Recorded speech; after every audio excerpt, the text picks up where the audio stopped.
हरिपुर गांव में रणजीत नाम का आदमी रहा करता था, जो अपनी पत्नी राधा के साथ खुशी से जीवन बिताया करता था।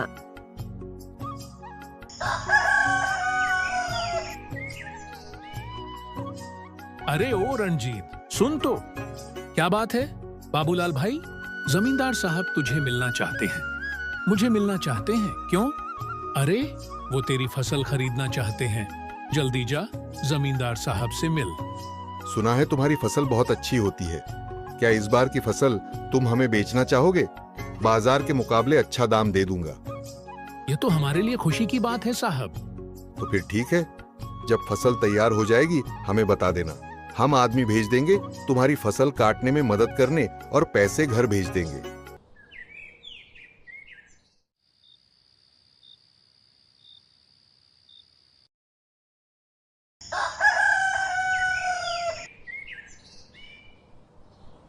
रणजीत के खेतों में फसल तैयार हो गई। उसकी फसल सोने की तरह चमक रही थी। रणजीत खेत में काम कर रहा था, तभी बाबूलाल के आदमी वहां आ पहुंचे। जल्दी काम निपटाकर फसल रणजीत के घर पहुंचा देना। दूसरे दिन रणजीत के घर बोरियों के साथ फसल पहुंच जाती है। रणजीत घर वापस आता है।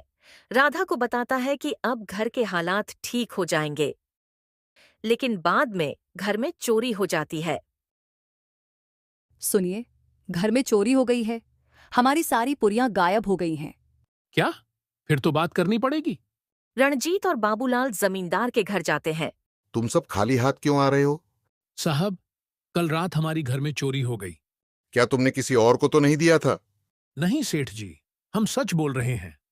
रणजीत और बाबूलाल में बातचीत होती है। मुझे लगता है अब हमें कोई तरीका निकालना होगा। रणजीत की सोच बदल जाती है और वह अचार बनाकर बेचने का फैसला करता है। मैं अचार बनाऊंगा और उसे बेचूंगा। रणजीत बाजार में घर घर जाकर अचार बेचता है और धीरे धीरे उसका अचार लोकप्रिय हो जाता है। क्या यह तुमने बनाया है? यह अचार मेरे घर का है। बहुत अच्छा है। इस अचार का स्वाद अच्छा है। हम कुछ लोगों को भेजेंगे तुम्हारे घर रात को भंडारे के लिए। एक दिन फिर चोरी होती है, लेकिन अब रणजीत ने मिर्ची की थाली और मटके रखकर एक उपाय किया।